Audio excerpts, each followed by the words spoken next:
राधे राधे सभी को। एक्सेल के डाटा एंट्री पार्ट 5 में आप सभी का स्वागत है।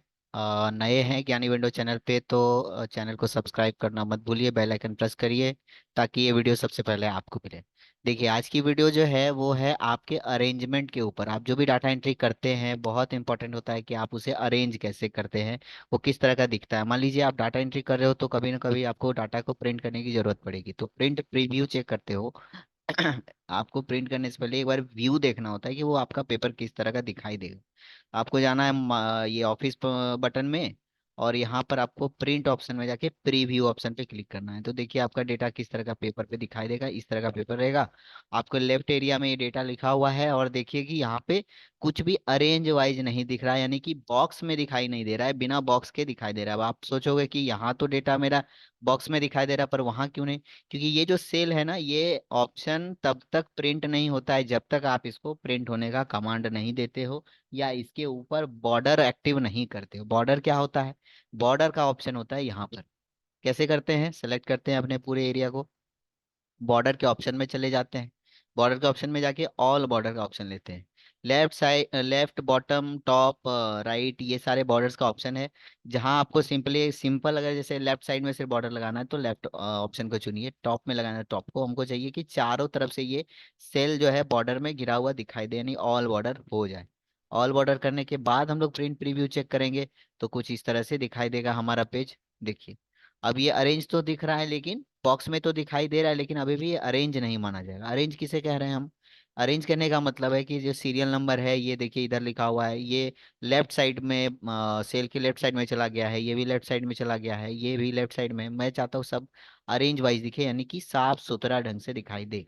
जैसे हम लोग इसको पहले सेलेक्ट कर लेंगे, और यहाँ से अलाइनमेंट का ऑप्शन, अगर आप थोड़ा सा भी एमएस वर्ड या वर्ड पैड जानते होंगे तो आपको अलाइनमेंट पता होगा। अलाइनमेंट क्या होता है कि पेपर के लेफ्ट साइड में लिखने के लिए लेफ्ट अलाइनमेंट, सेंटर में लिखने के लिए सेंटर अलाइनमेंट, राइट साइड में लिखने के लिए राइट अलाइनमेंट। तो ये जो है सारे लेफ्ट साइड में लिखे हुए हैं, इसलिए ये लेफ्ट साइड वाला एक्टिव माना गया। ये जो येलो है इसका मतलब ये एक्टिव है। इसका मतलब लेफ्ट में ऑलरेडी लिखा हुआ है, इसको सेंटर करना है हमको। सेंटर पे आ गया। सेंटर कैसे पता चलेगा? जैसे आप सेलेक्ट करोगे यहाँ पे सेंटर का एक्टिव हो जाएगा अलाइनमेंट का ऑप्शन। राइट पे जाना है तो राइट अलाइनमेंट पे क्लिक करेंगे, हमको सेंटर पे ही रखना है। इसी तरह बाकी डेटा को भी हम लोग सेंटर पे रखना चाहते हैं, सबको सेलेक्ट करके हम लोग सेंटर पे रख सकते हैं। मान लीजिए मेरा मेरा मन है कि जो मॉनिटर वगैरह है सेंटर में ठीक नहीं लग रहा है, ये लेफ्ट में ही रहना चाहिए, तो आपको इस तरह से अरेंज कर देना। उसके बाद यहाँ पे आपको सेलेक्ट करके इस डेटा को हाईलाइट करना, मेरा शीर्षक क्या है, यानी कि हेडिंग जो है वो हाईलाइटेड दिखना चाहिए कि मेरा ये हेडिंग का ऑप्शन है, और इसी के अंदर मुझे डेटा एंट्री करते चले जाना है। तो आपको जाना है इसको सेलेक्ट करके, यहाँ पे एक ऑप्शन बना हुआ है कलर बकेट है, इसका फील कलर नाम है, ठीक है। इसमें आपको जाना है, जो भी कलर, जैसे मैं येलो कलर ले लेता हूँ तो ये येलो कलर में हाईलाइटेड हो गई बॉर्डर। इससे क्या पता चला कि ये मेरा हेडिंग है यानी शीर्षक है। इसके अंदर ही मैं जो एंट्री करता चला जाऊंगा वो नीचे ऐड होते चले जाएगा। और मैंने फ्री स्पैन में भी आपको बताया था कि जब आप डेटा को नीचे की तरफ ले जाते हो और ऊपर का हेडिंग को चाहते कि वो लॉक हो जाए, वो ऊपर हाइड ना हो, तो फ्री स्पैन का इस्तेमाल करिए, ठीक है। उसके बाद आपको यहाँ पे एक ऑप्शन दिख रहा है, आपका लेफ्ट, सेंटर और राइट के ऊपर में एक ऑप्शन दिख रहा है, ये सेल अलाइनमेंट होता है। अब सेल क्या है? सेल तो आप जान रहे हो, इस बॉक्स को सेल कहते हैं। इसमें भी एक अलाइनमेंट का ऑप्शन होता है। कैसा दिखता है वो? जैसे मान लीजिए प्रोडक्ट के साथ मुझे लिखना है product, name of the product, पूरा नाम लिखना है, नेम ऑफ द प्रोडक्ट। मैं इसे पहले मिटा लेता हूँ, पूरा स्टार्टिंग से लिखूंगा, नेम ऑफ।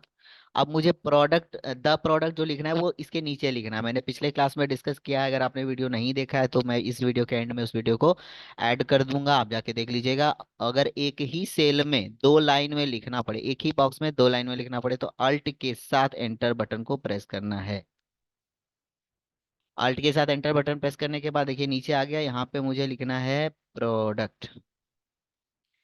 बाहर क्लिक करने के बाद ये दिखाई दे रहा है कुछ इस तरह का, ये एक ही सेल है, सेल अपने आप को बड़ा कर लेता है और खुद को उसके अंदर लिखे गए वर्ड को एडजस्ट कर लेता है। लेकिन देखिए इसके बगल वाले को क्या हुआ, बगल वाला अपने आप नीचे चला आया। मैंने तो कुछ नीचे नहीं किया, अपने आप ही चला आया। इसको एडजस्ट करना है, यही सेल अलाइनमेंट है। सेल अलाइनमेंट टॉप, मिडिल और लोअर, ये तीन तरह के अलाइनमेंट यहाँ दिए गए। टॉप मतलब सेल के ठीक बहुत ऊपर, मिडिल मतलब एकदम बीचों बीच, और लोअर मतलब नीचे। सबको आपको सेलेक्ट करके यहाँ से मिडिल पे क्लिक कर देना है, ठीक है। अगर आप चाहो तो ये अल्ट एंटर के बजाय एक और ऑप्शन मैं आपको बता देता हूँ, जिसे रैप टेक्स्ट के नाम से जानते हैं, वो यहीं पे दिखाई दे रहा है बगल में ही। रैप टेक्स्ट में करना क्या है, सबको सेलेक्ट कर देना है, पहले ही रैप टेक्स्ट का ऑप्शन को क्लिक कर देना है। अब आप जैसे ही अल्ट एंटर प्रेस करोगे या फिर इसके अंदर कुछ लिखोगे, मैं रैप टेक्स्ट पहले हटा देता हूँ। रैप टेक्स्ट को हटा के मैं यहीं पे लिख देता हूँ, क्वांटिटी ऑफ द प्रोडक्ट। ठीक है, ये काफी लंबा हो गया। इससे पहले मैं थोड़ा सा अरेंज करके दिखाता हूँ, ये काफी लंबा मैंने लिख दिया इसके अंदर। इसे रैप टेक्स्ट करना है, ठीक है। रैप टेक्स्ट यहाँ पे नहीं हो रहा है क्योंकि ये अल्ट एंटर का बटन एक्टिव नहीं था। क्वांटिटी ऑफ द प्रोडक्ट जो है, क्लिक करने के बाद आपको रैप टेक्स्ट पे जाना है।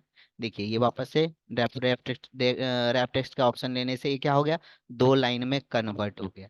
इसी तरह से आप इसी के बगल में एक एंगल का ऑप्शन है, एंगल क्या करता है, देखिए आपके जो सेल के अंदर लिखा हुआ है वह सीधा, टेढ़ा, हॉरिजॉन्टल, वर्टिकल कैसा चाहते हो। देखिए जैसे मैं इस पे क्लिक करता हूँ तो रेट क्या हो गया, ये एक एक करके अल्फाबेट को तोड़ते हुए नीचे की तरफ आ गया, यानी ये वर्टिकल में खुद के डेटा को एडजस्ट कर लिया। अगर आप रोटेट में जाते हो तो कुछ इस तरह से डेटा को रोटेट कर ले रहा है, यानी उसके अंदर लिखे हुए ऑब्जेक्ट को रोटेट कर ले रहा है। अगर आप एंगल चाहते हो तो एंगल में रोटेट कर ले रहा है। लेकिन एंगल करने के लिए ये बहुत इंपॉर्टेंट है कि आपका डेटा ऑल बॉर्डर ना हो। क्यों मैं बोल रहा हूँ, मैं पहले अभी ऑफ करके दिखाता हूँ। अगर मैं यहाँ से किसी डेटा को एंगल कर रहा हूँ, ठीक है, तो देखिए आराम से एंगल हो रहा है। यही अगर मैं बॉर्डर करके दूंगा तो एक बॉर्डर ब्रेक होके किसी और सेल में घुस जाएगा। कैसे होगा, मैं वो भी, वो मिस्टेक आपसे हो सकता है, इसलिए मैं ये दिखा देता हूँ। देखिए क्या ये ऑल बॉर्डर पहले से था, जैसे ही मैंने इसे रोटेट किया तो ये क्या हो रहा है, किसी और सेल की डेटा में घुस जा रहा है। ये चीज आपको नहीं करना है, इसके लिए ऑल बॉर्डर का ऑप्शन आपको हटाना पड़ेगा, ठीक है। यहाँ से एंगल का ऑप्शन हो गया। यहीं पे एक और ऑप्शन है, इंक्रीज इंडेंट और डिक्रीज इंडेंट। अगर पहले के क्लासेस आपने किए हैं तो ये अलाइनमेंट के जैसे ही वर्क करता है, सारे डेटा को लेफ्ट या सेंटर की तरफ धीरे धीरे करके बढ़ाते चले जाता है। उसमें क्या है कि एक ही बार में एडजस्ट कर देता है सेंटर या राइट में, ये धीरे धीरे करके आपका एडजस्ट करने का ऑप्शन देता है। डिक्रीज और इंक्रीज, उसके लिए आपको पूरे डेटा को सिलेक्ट करना होता है, जिसको भी आप थोड़ा थोड़ा आगे पीछे करना चाह रहे हो। ये बढ़ाने के लिए है और ये पीछे हटाने के लिए, कुछ इस प्रकार से। अब मान लीजिए मैं ये डेटा बना रहा हूँ, ये क्या है, मैं परचेज कर रहा हूँ, सेल कर रहा हूँ, या दुकान का नाम यहाँ पे कहीं पे भी लिखा हुआ नहीं।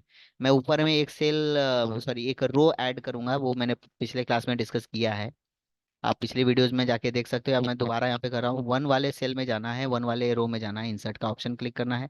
ऊपर में एक पूरा रो जो है इंसर्ट होके नया रो आ गया और पूरा डेटा मेरा नीचे की तरफ शिफ्ट हो गया। मुझे यहाँ पे सबको सेलेक्ट करना है और यहाँ पे मर्ज एंड सेंटर का ऑप्शन चुना है। इसमें देखिए चार पांच ऑप्शन दिए गए हैं ऑलरेडी। मर्ज एंड सेंटर में जाने से क्या होगा कि सारे सेल मिलकर एक सेल में कन्वर्ट हो जाएगा और जो भी डेटा हम लोग लिखेंगे वो सेंटर में चला जाएगा। देखिए ये एक सेल में कन्वर्ट हो गया, कैसे पता चल रहा है, मैं इसे ऑल ऑर्डर करके आपको दिखाता हूँ, तब आपको साफ साफ दिखाई देगा। ये देखिए एक सेल बन चुका है। मैं ये वाला ऑप्शन हटा लेता हूँ, एंगल वाला। देखिए ये एक सेल बन चुका है, पहले ये एक दो तीन चार पांच सेल था यहाँ पे, ये अब एक सेल में कन्वर्ट होके मर्ज होके मिल के बन गया है। और जो भी मैं लिखूंगा ये सेंटर में लिखाएगा, जैसे मैं यहाँ पे दे रहा हूँ लक्ष्मी मार्केट। ठीक है, देखिए सेंटर में ऑटोमेटिक लिखाया, ठीक ना। यही ऑप्शन, इसके नीचे एक ऑप्शन है मर्ज एंड अक्रॉस। ये क्या होता है, मर्ज एंड सेंटर में जैसे मैंने दो रो को सिलेक्ट किया, मर्ज एंड सेंटर करने से दोनों रो आपस में मिलके एक रो में कन्वर्ट हो गया।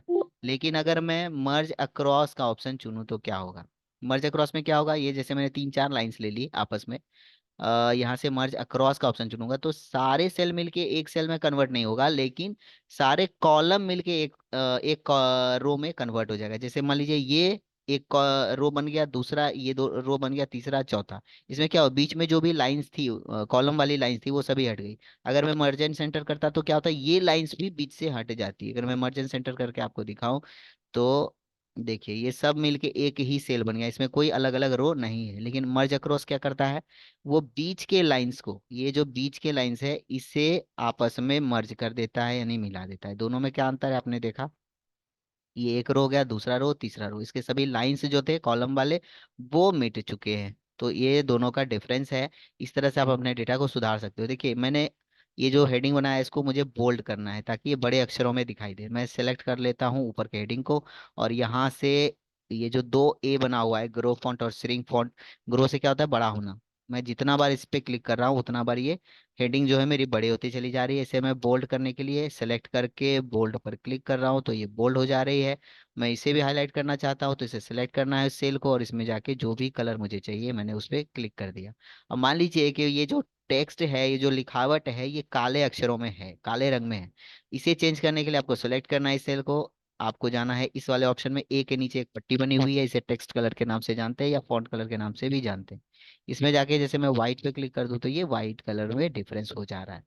अगर मैं इसे इटैलिक, इटैलिक का मतलब होता है थोड़ा सा झुका हुआ वर्ड, मैं सेलेक्ट करके मैं पहले डेटा सेलेक्ट कर लेता हूँ जिसे मैं इटैलिक करना चाह रहा हूँ। इटैलिक पे क्लिक करेंगे तो ये क्या हो जाएगा, सारे डेटा को, सारे जो भी वर्ड्स हैं उसे थोड़ा सा झुका के, दाहिने से तरफ झुका के, जैसे ये रोटेट वाला था ये भी थोड़ा सा झुका हुआ, ये इस तरह से कन्वर्ट कर देता है। लक्ष्मी मार्केट वाले में मैं अंडरलाइन लगाना चाहता हूँ, यहाँ पे क्लिक करके अंडरलाइन पे क्लिक करना है तो एक अंडरलाइन बन के तैयार हो जाएगी। तो आपने देखा यहाँ पे कुछ चीज़ों के मदद से कैसे अपने डेटा को अरेंज किया जा सकता है, कैसे बॉर्डर बनाया जा सकता है, बोल्ड, अंडरलाइन, इटैलिक क्या होता है, टेक्स्ट का कलर क्या है, टेक्स्ट के सेल में कलर करना है तो क्या करना होता है, और सेल अलाइनमेंट में और पेज अलाइनमेंट में क्या अंतर है, मर्ज and centre, merge and across में क्या अंतर है, रैप टेक्स्ट क्या होता है, और एंगल में किसी शब्द को लिखना है, डिक्रीज करना है, इंक्रीज करना है इंडेंट को, पैराग्राफ को, तो कैसे कर सकते हैं।